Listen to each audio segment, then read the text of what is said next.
Sir, on behalf of MIM party, firstly, I would like to thank you and Honorable Chief Minister Saab for accepting the demand of all the opposition party to give us an opportunity to seek clarification, and that opportunity was given.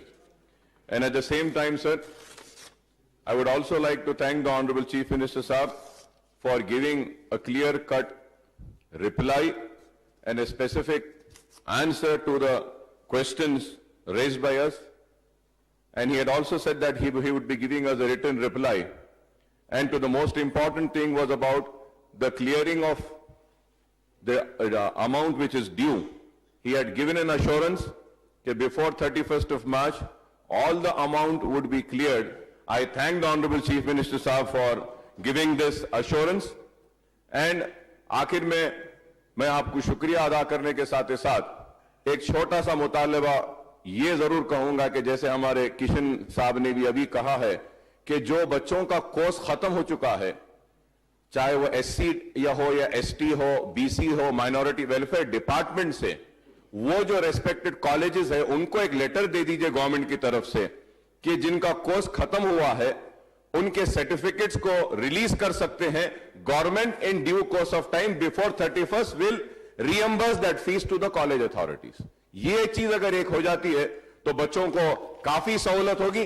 और मैं आखिर में एक और आपसे दरखास्त करता हूं कि आपने कहा है कि ओवरसीज स्कॉलरशिप के बारे में बच्चे बाहर चले गए हैं, उसमें भी सारे नहीं, कुछ अगर पैसे देते हैं तो कुछ तो मदद बच्चों की हो जाएगी. काफी परेशान है क्योंकि साल उनका सेमेस्टर क्लोज हो रहा है.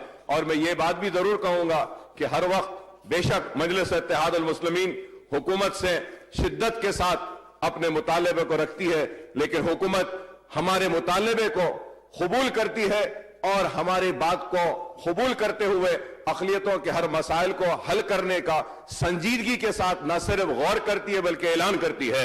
और आज भी इसी तरीके से जो मसाइल हम उठाए थे उस पर चीफ मिनिस्टर साहब ने बहुत मौसर जवाब दिया, जिसके लिए मैं चीफ मिनिस्टर साहब का अपनी तरफ से और अपनी पार्टी की तरफ से और मुसलमानों की तरफ से भी आपका शुक्रिया अदा करता हूं कि आपने एससी एसटीज के बराबर मुसलमानों को ट्रीट करने का तयक़ुन दिया, उस पर जीओ भी निकाला और दूसरे भी जितने बकायाजात हैं उसको भी क्लियर करने का आपने वादा किया है.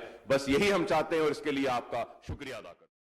హరీష్ రావు గారేమో సిద్దిపేటలో గుట్టు చప్పుడు కాకుండా 2000 ఇళ్ళు కట్టుకుంటున్నాడు అధ్యక్ష. మరి మా దగ్గర మీరు కాదు, మీరు ప్రజలకు కట్టిస్తున్నారు. మేము ఎమ్మెల్యేలం కాదు అధ్యక్ష, మరి మేము కట్టేది అధ్యక్ష.